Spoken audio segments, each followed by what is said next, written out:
네, 타세요 수익버스 오늘도 수익 목적지까지 안전하게 모셔드리겠습니다. 오늘도 베스트 드라이버 김준호 기사와 함께합니다. 기사님 안녕하세요. 네, 반갑습니다. 네, 반갑습니다. 정말 무섭게 떨어졌던 우리 시장 흐름인데요. 어제 탔던 버스들부터 저희가 괜찮은지 먼저 한번 점검을 해볼게요. 네, 어제 탄 버스 현대 로템이 장중에는 목표가에 도달을 하긴 했지만 지금 또 떨어지고 있잖아요. 맞습니다. 더 타고 가도 될까요? 현대로템을 말씀드리기 전에 간단하게 시장 말씀드리면 네. 사실 지정학적 리스크는 항상 일시적이었잖아요. 근데 물론 시장이 양시장 10% 이상 급락이 나오고 있으니까 결국 지금이 기회다라고 말씀드리면은 그거에 대해서 발끈하시는 분들도 굉장히 많을 테지만 사실 지나고 나면은 지금은 기회였다라는 거를 조금만 시간이 지나도 알 수가 있습니다. 왜냐하면 닷컴 버블 때랑 그리고 또 이제 금융위기 때 이 딱 두 번을 제외하고 서킷 브레이크가 들어간 다음에 2주 뒤, 3주 뒤에는 시장이 무조건 올랐거든요. 근데 지금 상황이 금융위기도 아니고요. 그리고 실질적으로 닷컴 버블처럼 코스닥이 3천선까지 돌파한 시장도 아니었기 때문에 결국 일주일, 2주만 지나고 나면은 지금이 좀 절호의 찬스였다라는 거를 반드시 아시게 될 것이고 그리고 결국 어제는 그 지정학적 리스크가 이제 시작되는 단계이다 보니까 결국 이제 방산 관련 종목인 핵심인 현대 로템을 말씀드렸고 이제 매수가 대비 한 12% 정도 올랐다가 변동성이 워낙에 크잖아요. 그래서 웬만한 종목들이 지금 변동성이 하루에도 막 2, 30% 많게는 막 3, 40%대의 변동성이 나와주다 보니까 아침에 강했던 또 이제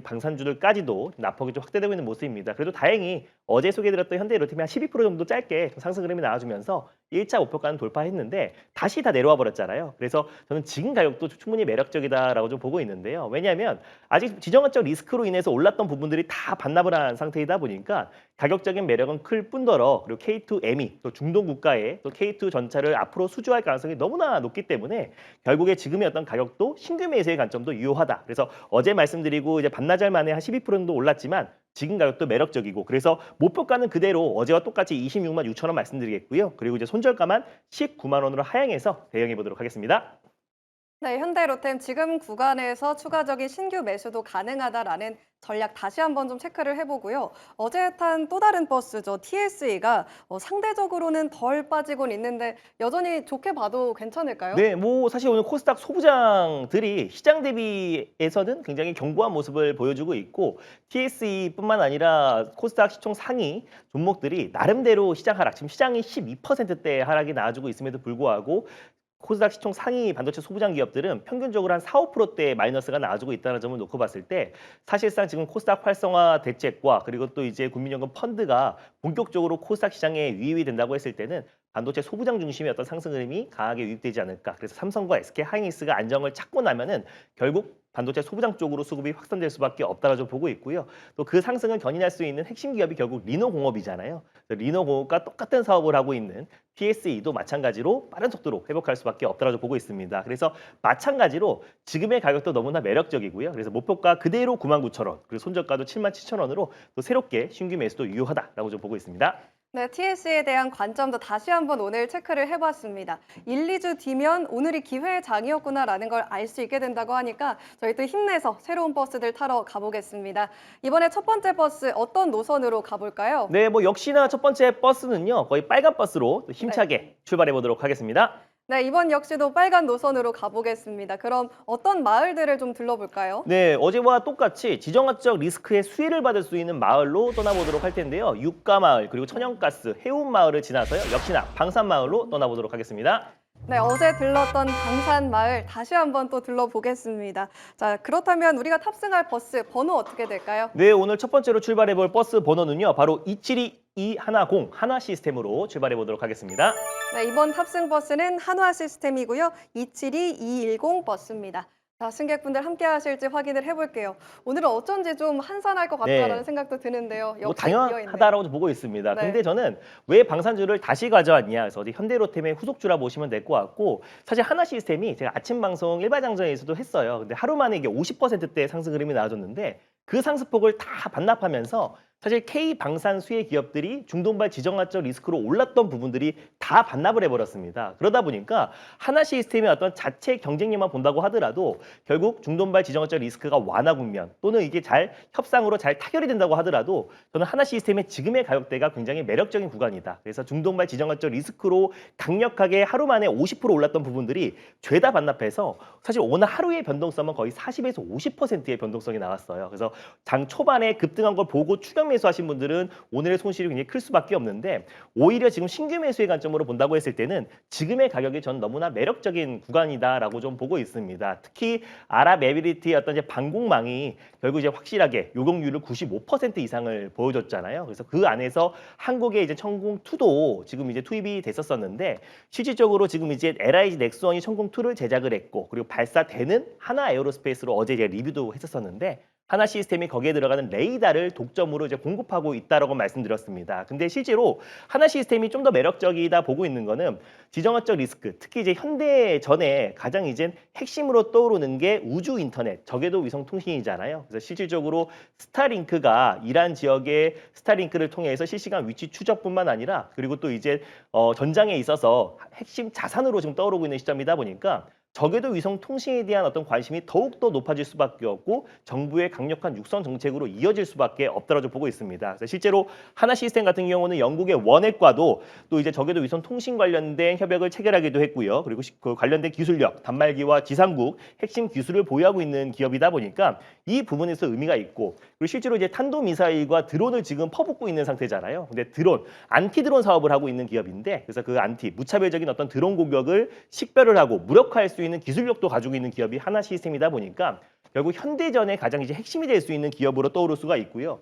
그리고 실제로 이제 지정학적 리스크의 마무리 국면에서는 조선주들이 올라갈 수밖에 없는데 하나 시스템 같은 경우는 필리 조선소를 운영하고 있는 기업이기도 하고 그리고 실제로 김승현 하나그룹 회장이 연초에 마스가 프로젝트는 하나가 온전히 책임진다는 각오로 임하겠다라고 했고 그리고 이제 제주 우주센터를 방문해서 어려워도 반드시 하나는 우주로 간다라고 발언을 했습니다. 그렇다라는 거는 하나그룹의 어떤 핵심, 신성장 동력을 책임지고 있는 기업이 하나 시스템이다 보니까 지정학적 리스크로 올랐던 부분, 하루 만에 50% 올랐던 부분들은 죄다 반납을 한 상태다 보니까 신규 매수의 관점으로도 유효하고 전쟁 리스크와는 무관하게 개별 모멘텀으로도 충분히 올라갈 가능성이 높다라는 관점에서 타겟 종목으로 선정해봤습니다.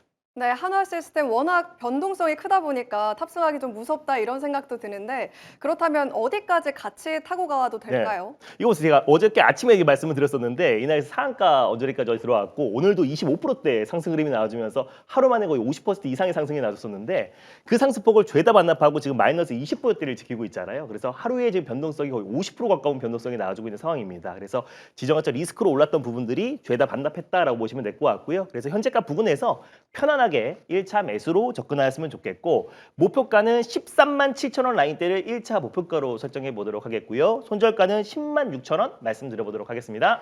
네, 한화 시스템 우리 기사님과 함께 지금 구간에서 같이 탑승을 해보고요. 목표가 13만 7천 원까지 또 높여보겠습니다. 자, 두 번째 버스로도 환승을 한번 해볼게요. 이번에 역시 어떤 노선으로 출발해볼까요? 네, 이번에도 역시나 시장이 안정화됐을 때 가장 빠른 속도로 회복할 수 있는 실적이 뒷받침되는 빨간 버스로 한번 탑승해 보도록 하겠습니다. 네, 안정적이고 또 믿고 갈 만한 빨간 노선으로 가볼 거고요. 어떤 마을들 들러볼까요? 네, 역시나 이제 시장의 어떤 상승을 견인할 수 있는 핵심 수혜 섹터로 좀 준비를 해봤는데요. 결국 시장의 상승을 견인할 수 있는 배터리, 로봇, 바이오 마을을 지나서 어제와 마찬가지로 K 반도체 마을로 떠나보도록 하겠습니다. 네, 어제에 이어서 오늘 또다시 반도체 마을 방문해보겠습니다. 몇 번 버스 탈까요? 네, 오늘 두 번째로 출발해볼 버스 번호는요. 바로 039, 030, 25 테크닉스로 출발해보도록 하겠습니다. 네, 이번 탑승 버스는 2호 테크닉스고요. 039, 030 버스입니다. 버스 상황부터 한번 확인을 해볼게요. 네, 이번 버스에는 과연 우리 승객분들 함께 해주실지 보겠습니다. 오, 함께 해주셨네요. 네, 사실 코스닥 소부장, 반도체 소부장 기업들 중심으로 나름대로 어제도 그렇고 오늘도 그렇고 선방하는 모습을 보여줬잖아요. 그럼에도 불구하고 워낙에 지정학적 리스크로 인해서 시장의 어떤 세론성 물량들이 투매가 쏟아지고 있는 시점이다 보니까 상승폭을 좀 반납하면서 억울하게 좀 조정해 나와준 부분이 없지 않나라고 좀 보고 있습니다. 왜냐하면 삼성과 SK 하이닉스의 어떤 상승률은 정말 강력했는데 그에 반해서 이제 반도체 소부장 기업들의 상승이 나름대로 제한적이었잖아요. 근데 이제 설 이후에 3월부터 본격적으로 이제 코스닥 활성화 대책에 대한 어떤 기대감도 높아지고 있고 또 이제 국민연금 펀드를 통해서 150조 정도의 어떤 이제 기금이 유입된다고 했을 때는 코스닥의 대표 섹터인 소부장 섹터 중심으로 상승 흐름이 나와줄 가능성이 너무나 높게 점쳐졌습니다. 왜냐하면 3월에 또 감사 보고서 제출 기한이잖아요. 근데 실적이 뒷받침되는 섹터는 코스닥 안에서도 반도체 소부장이 가장 핵심이고 그 안에서 이제 대표 기업들 또 그리고 시총이 가장 큰 기업들 중심으로 강력한 매수가 유입될 수밖에 없다라고 보고 있는데 코스닥에서 시총이 가장 소부장 기업 중에서 높은 기업이 리노공업이고 그 다음이 이오테크닉스다라고 보시면 될 것 같습니다. 그래서 레이저 마커를 뭐 삼성이나 뭐 TSMC 그리고 또 SK 하이닉스에 공급하고 있는 대표적인 기업이고요. 그래서 레이저 마커뿐만 아니라 어닐링 장비와 이제 커팅 장비를 공급하고 있어요. 그래서 HBM4 관련해서 삼성과 또 그리고 SK 하이닉스가 대규모 양산을 좀 앞두고 있는 시점에서 어닐링 장비의 수요는 같이 폭발적으로 늘어날 수밖에 없다라고 보고 있고 특히 뭐 레이저 커팅 장비뿐만 아니라 펨토처 레이저 기술을 가지고 있는 기업이에요. 그래서 펨토처 같은 경우는 천조분의 1초에 열 손상 없이 웨이퍼를 절단하는 기술인데 이 기술력을 가지고 있는 기업이기도 하고요. 삼성전자가 HBM4 관련해서 양산을 앞두고 있는 시점에서 마커와 어닐링과 커팅 3대 장비의 매출이 폭발적으로 늘어날 수밖에 없고 UV 드릴러 장비도 있는데요. 최근에 지금 유리기판 관련해서 지금 미국의 빅테크 기업과 지금 공급 논의를 하고 있다는 점에서 PCB 매출 업황 회복과 함께 UV 드릴러의 어떤 매출도 같이 늘어날 수밖에 없다라는 점에서 안정적인 레이저 마커의 안정적인 캐시카우와 그리고 어닐링 커팅 장비의 어떤 수요도 같이 늘어날 수밖에 없는 시점이라 삼성과 SK 하이닉스의 하락만 멈추면은 이오테크닉스의 반등도 빠르게 유입되지 않을까라는 점에서 오늘 두 번째 버스로 끌고 갔습니다. 네, 반도체 투톱의 반등과 함께 이오테크닉스의 다시금 올라감 기대를 해보겠습니다. 그렇다면 이게 올랐다 내려갔다 하면서 그래도 크게 봤을 때는 우상향을 하고 있는 버스인데 네. 가격 전략을 어떻게 세워야 될까요? 그래서 사실상 반도체 소부장, 특히 코스닥 시총 상위 반도체 소부장 기업들은 안정적으로 반등이 잘 들어와주고 있던 찰나였어요. 근데 이제 워낙에 시장의 낙폭이 크고 투매가 투매로 이어지고 또 그리고 장 마감에는 또 반대 매매 회피 물량까지 쏟아지다 보니까 잘 버텨왔던 이오테크닉스도 어제 신고가 찍고 좀 조정 흐름이 나와주고 있는 모습입니다. 그래서 시장이 안정화됐을 때 이런 기업들 중심으로 반발 매수가 더 빨리 유입될 수밖에 없다라고 보고 있고요. 그래서 편안하게 현재가 부근에서 1차 매수로 접근하셨으면 좋겠고 목표가는 42만 3천 원 라인대를 1차 목표가로 그리고 손절가는 32만 7천 원 말씀드려보도록 하겠습니다. 네, 이오테크닉스 빠른 반등을 기대를 해보면서 목표가와 손절 라인 체크해 주시면 되겠습니다. 지금 이 시장이 불안한 상황에서 기사님과 더 가까이서 소통하고 싶은 분들 참 많을 텐데요. 어디로 가면 될까요? 맞습니다. 이틀 동안 크게 시장이 흔들리다 보니까 시장에 대해서 걱정이 많으신 분들이 굉장히 많을 텐데 장중에는 네이버 밴드를 통해서 시장 이슈들 계속해서 올려드리고 있으니까 장중에서 네이버 밴드를 통해 체크하셨으면 좋겠고요. 전일 녹화 영상을 올려놨습니다. 결국 지정학적 리스크는 항상 일시적이었지만 연말 연초에 우리 국내 증시가 워낙에 강했기 때문에 낙폭도 크지 않았나라고 좀 보고 있고요. 달라지는 거 없다. 결국에 시장은 다음 주만 돼도 빠르게 안정을 찾을 수밖에 없다라고 좀 보고 있는데 시장이 안정화됐을 때 가장 빠른 속도로 시장 상승을 견인할 수밖에 없는 종목들을 전일 섹터별로 다 정리해놨으니까 전일 녹화 영상 많이 참고하셨으면 좋겠습니다. 네, 지금이 기회라고 본다면 그 기회들 어디에 있을지 우리 기사님과 함께하면서 얻어가시면 되겠습니다. 기사님 오늘 감사합니다. 네, 감사합니다.